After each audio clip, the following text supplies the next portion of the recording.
Hi guys, welcome to the channel. In this video you're going to learn how to do parts 3 and 4 of the preliminary B1 speaking exam. Now we're doing parts 3 and 4 together in the same video because they actually follow the same topic, so they're linked. If you do find the video helpful, please hit like and subscribe if you'd like to see more. And don't forget to ring that notification bell so you don't miss anything. Let's get started. I want to start by telling you what to expect from the exam room. When you walk in, it will look something like this. You'll have two examiners. You'll have the interlocutor, so that's the examiner who will speak and ask you questions. And then you'll have another silent examiner. They'll just watch and take notes, but they won't speak to you. And then, of course, we've got the two chairs for the two candidates. Let's call them Anna and Luis. When I used to do speaking exams, I would always start with the student on my left. So that would mean that Anna would get the first question. But, of course, every examiner is different, so that might not always happen. So let's look at speaking part 3. It's a discussion with your partner. You talk for around 2.5 to 3 minutes. Both candidates should talk for the same amount of time. You don't get extra points for talking more. And in fact, it's negative if you talk too much and you don't give your partner enough opportunity to speak, or you interrupt them all the time. Then this would be bad for your interactive communication.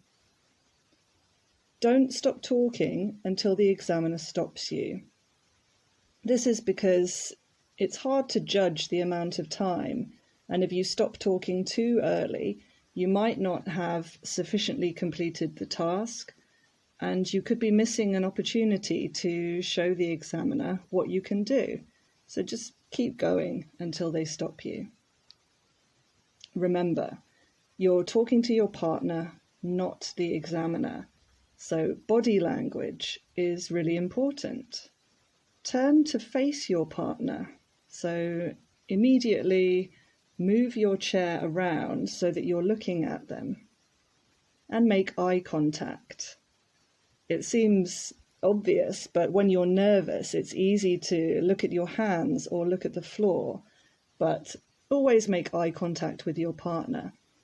If possible, you should try to meet your partner before you go into the speaking exam and practice a little bit talking to them so that you feel comfortable, preferably talking to them in English, so you get in the zone and get used to it.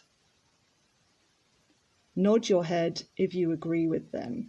So, again, body language, very important. Now, the examiner will say, now, in this part of the test, you're going to talk about something together for about 2 minutes. I'm going to describe a situation to you.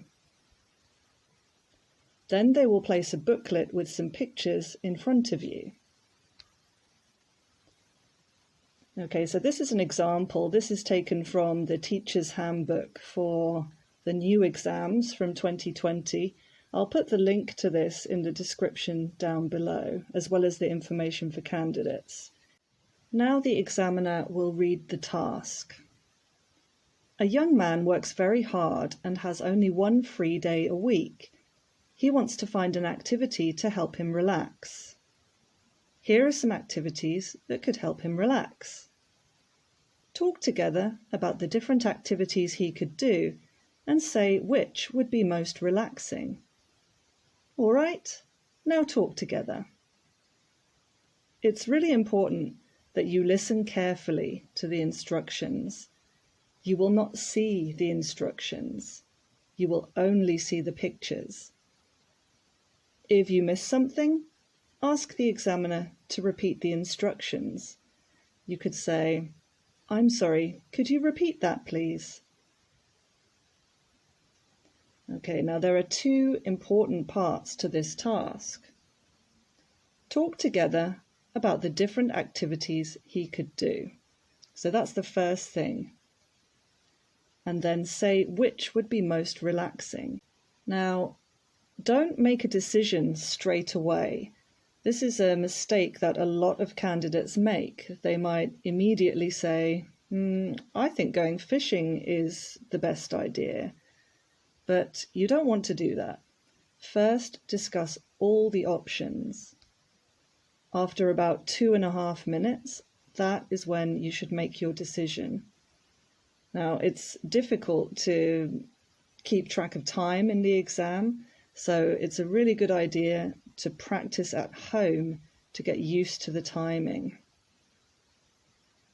So let's take another look at the task. We've got going fishing, cooking, swimming, walking the dog, reading, painting, and going clubbing. Now, don't panic if you don't know the name of one of the things, one of the pictures, because you've got the pictures in front of you. You can always point to the picture and say this. I think this activity is relaxing because. So now we come to starting the task. It's a good idea to start the conversation. This is one of the things that will score you points in the exam if you can initiate the conversation. You could say, let's start with, let's talk about.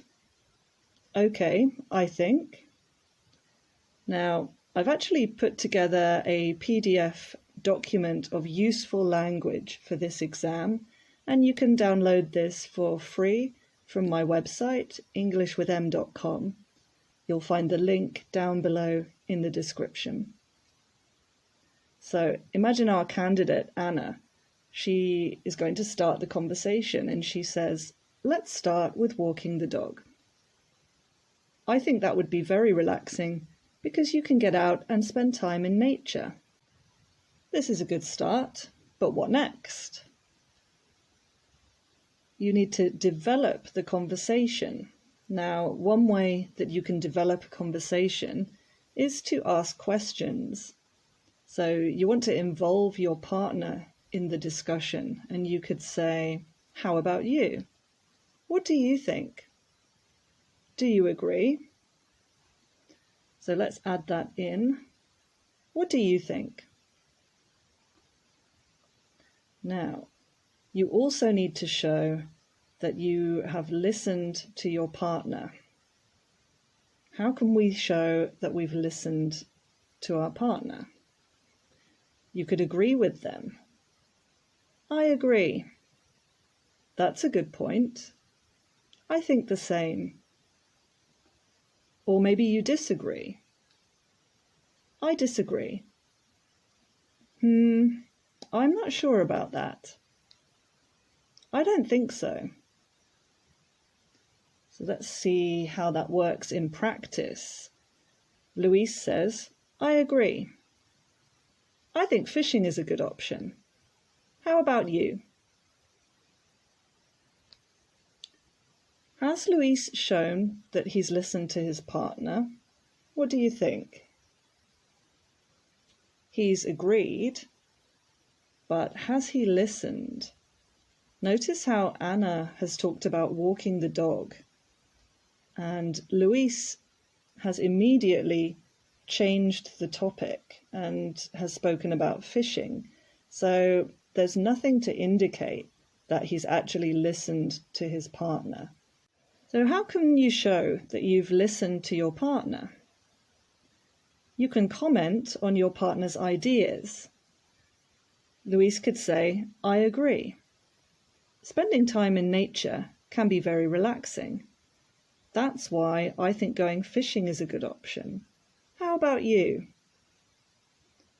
What do you think? This is much better.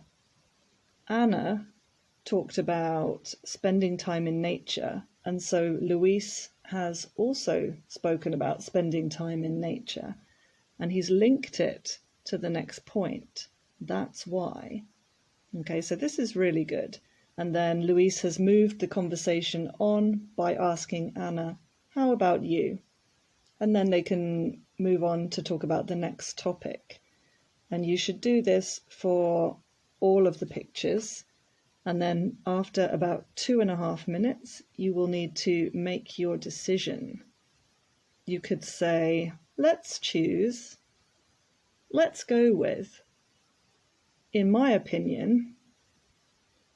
So let's take a look at this in practice. Louise could say, "Let's go with fishing. We've both agreed that that would be very relaxing." Now, Anna could agree with Louise. "Yes, let's choose fishing." And in that case, that's it. The task is finished. But remember, you don't have to agree. Anna could say, "Well, I think walking the dog is more relaxing, but let's agree to disagree." Now, this is a really lovely phrase. Let's agree to disagree. It's a polite way of saying that you don't agree with somebody, but that's okay. So that is the end of speaking part 3. So now let's talk about speaking part 4.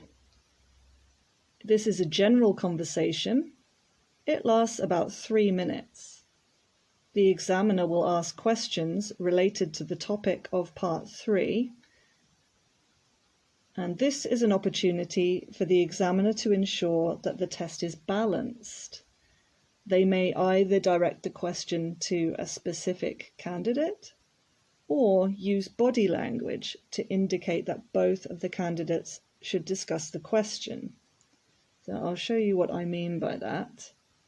If we take another look at our exam room, the examiner asks, "What do you do when you want to relax?" Notice that we've got the same topic as part 3. Now, imagine that Anna and Louise have both spoken for more or less the same amount of time. So the examiner wants both of them to discuss this question. They would use an open hand gesture like this to indicate that you should both discuss the question.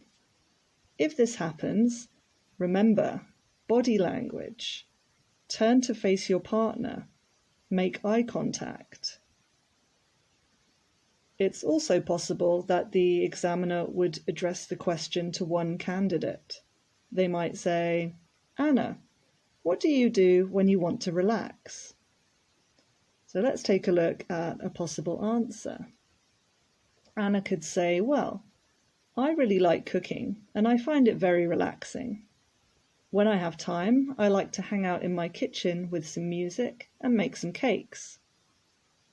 How about you, Louise?" Now, this is a really good answer. Anna has answered the question, and then she's also thrown the question over to her partner, Louise, to involve him. So that's something that you can always do. Once you've answered the question, you can ask your partner. Louise could say, "My favorite way to relax is to watch TV. I love watching action films."